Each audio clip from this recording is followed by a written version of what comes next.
ओम शांति।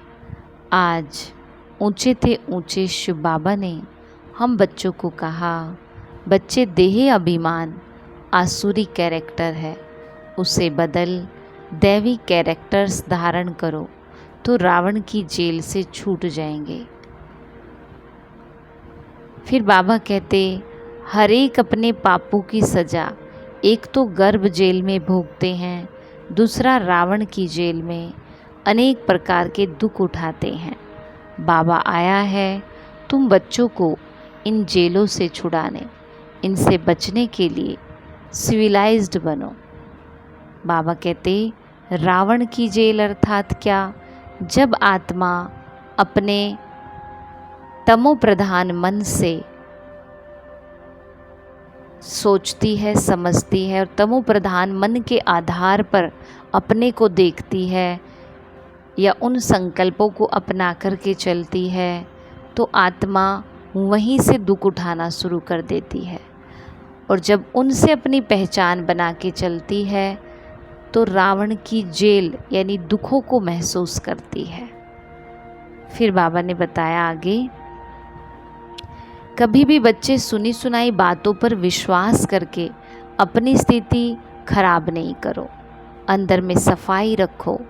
अंदर में सफाई रखने का मतलब है कि जो भी बातें किसी ने हमारे लिए बोली, अपने आप में पहले चेक करो, क्या ये मैं हूँ? क्योंकि सामने वाले ने जो भी बोला वो पार्ट को देख के बोला, और पार्ट मैं नहीं, मैं तो एक आत्मा हूँ। बाबा मुझे पार्ट के आधार पे जज नहीं करता, तो मैं खुद को पार्ट के आधार पर जज क्यों करूँ? बाबा मुझे आत्मा देखता है, साफ स्वच्छ शुद्ध पवित्र आत्मा। तो मुझे पार्ट को देखकर अपने आप को जज नहीं करना। तो कोई मेरे पार्ट के बारे में कुछ बोले तो वो मैं नहीं, वो पार्ट के लिए है। तो पार्ट में कोई चीज़ तब ठीक होगी जब मैं अपने सत्य में रहना शुरू करूँगी। फिर बाबा ने कहा कि बच्चे झूठी बातें सुन के अंदर में जलो नहीं, ईश्वरीय मत पर चलो, यानी जो बाबा देख रहा है, जो बाबा कह रहा है वो करो। फिर बाबा ने कहा, देही अभिमानी बनने का पूरा पुरुषार्थ करना है, किसी भी की भी निंदा नहीं करनी, फ़ायदा नुकसान और इज्जत को ध्यान में रखते हुए क्रिमिनल आई को ख़त्म करना है। बाबा जो सुनाते उसे एक कान से सुनकर दूसरे से निकालना नहीं है। फिर बाबा कहते, जो बच्चे त्रिकालदर्शी की सीट पर सेट होकर हर समय हर कर्म करते हैं, वो जानते हैं कि बातें तो अनेकानी हैं, होनी हैं, चाहे स्वयं के द्वारा, चाहे औरों के द्वारा, चाहे माया व प्रकृति के द्वारा।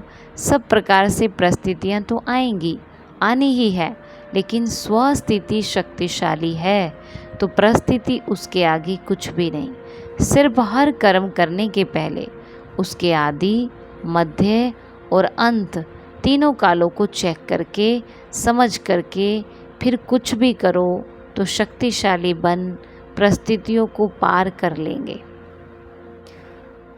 और लास्ट में बाबा कहते, सर्वशक्ति व ज्ञान संपन्न बनना ही संगम युग की प्रारब्ध है। तो करेंगे हम आज के मुरली से योग अभ्यास।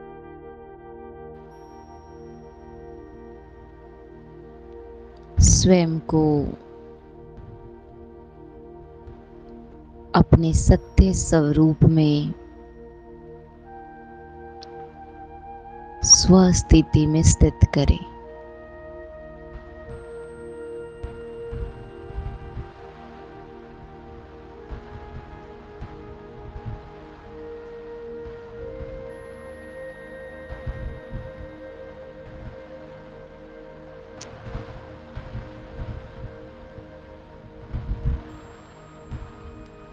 सत्य स्वरूप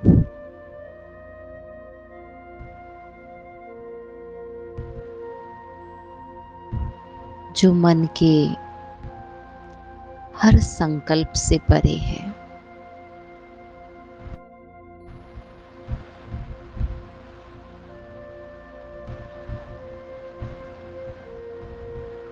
जो एकदम साइलेंस है।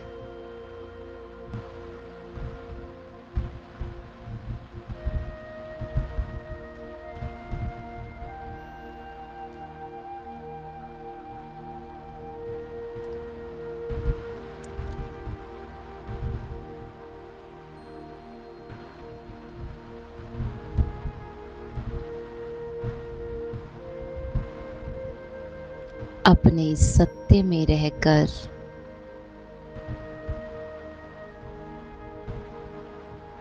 फिर कर्म में आना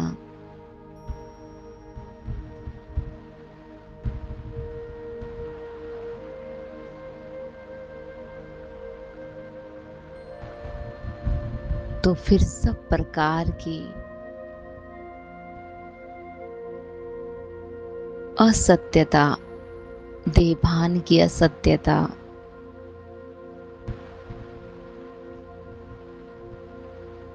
साफ और स्पष्ट दिखाई देती है।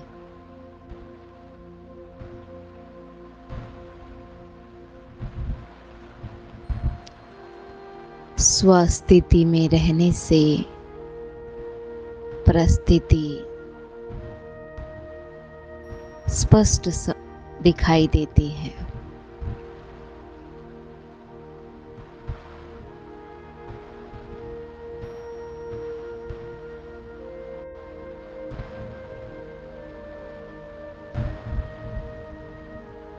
देही अभिमानी स्थिति, आत्म अभिमानी स्थिति स्व स्थिति है। अगर स्व स्थिति श्रेष्ठ है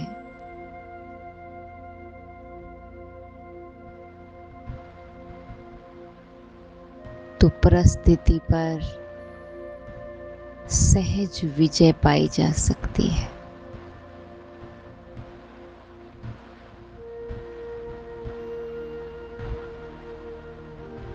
स्वस्थिति में रहने वाली आत्मा के लिए पराई स्थिति कुछ भी नहीं है।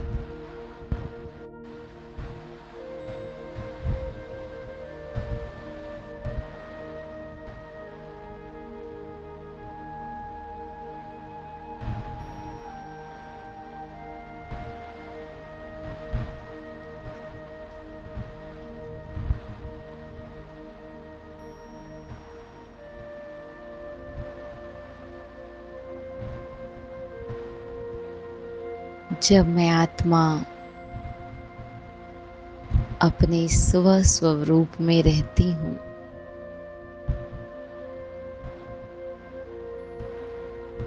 तो ऑटोमेटिकली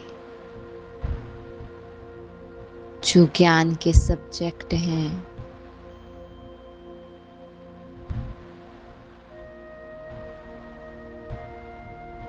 वो मुझ आत्मा के साकार स्वरूप से दिखाई पड़ते हैं।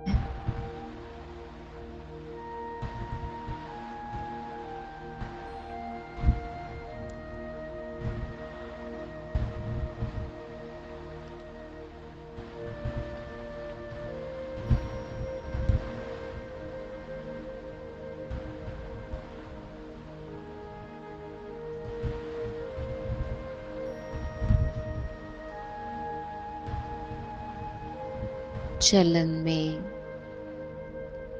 दैवी गुण सहज दिखाई देंगे।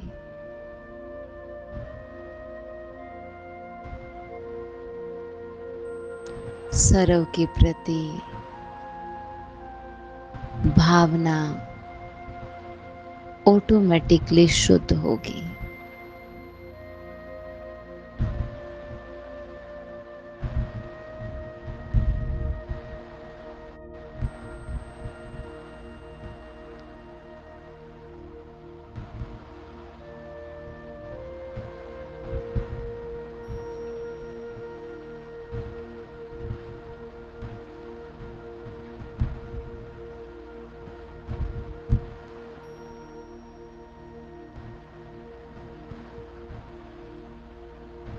परमात्मा द्वारा बताई गई हर एक बात को धारण करना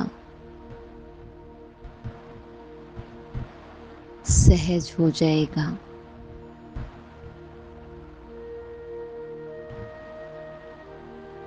बाबा जो पढ़ाते हैं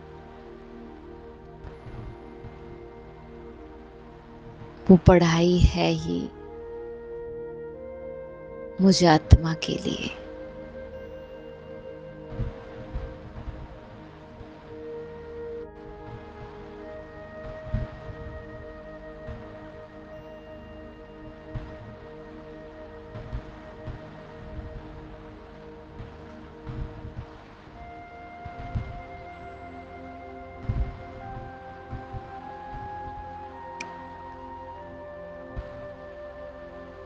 बाबा को सुनते हुए अपने को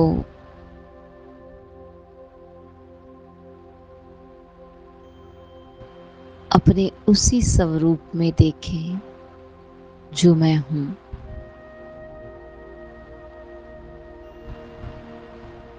कोई संकल्पों का पर्दा नहीं, कोई मैं मेरे की फीलिंग नहीं।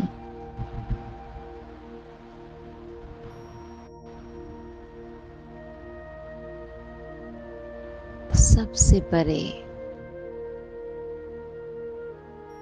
मैं लिविंग लाइट, सदा एक समान, अचल अडोल,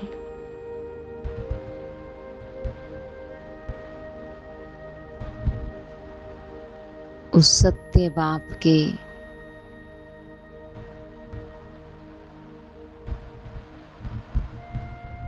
सच्चे संग में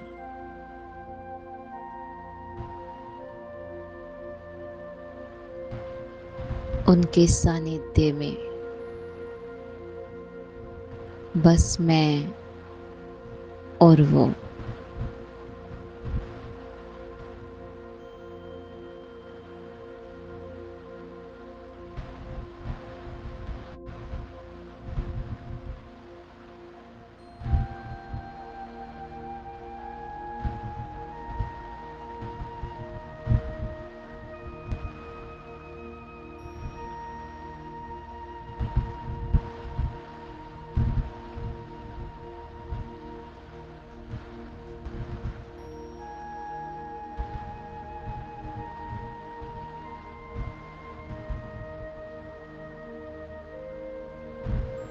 ऐसे बाबा के साथ रहना,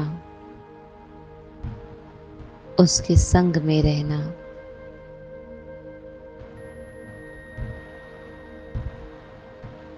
जीवन को सरल और सहज बनाता है।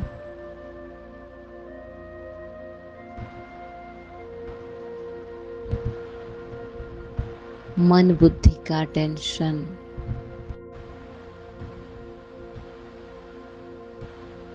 जो बार बार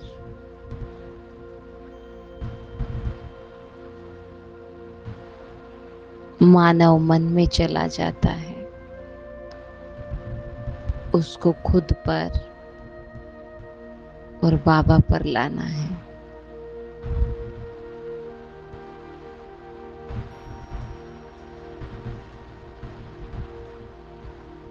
तो संकल्पों की जो टाइटनेस है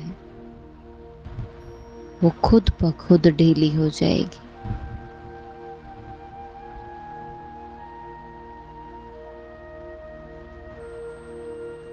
बस जरूरत है अपने को अलग करने की, न्यारा करने की।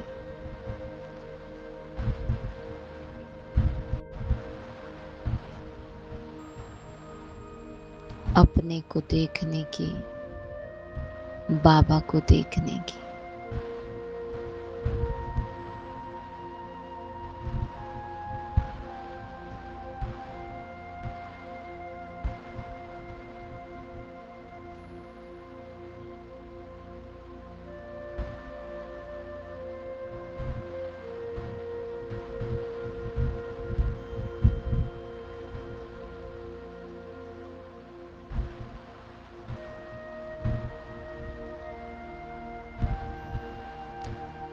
ओम शांति।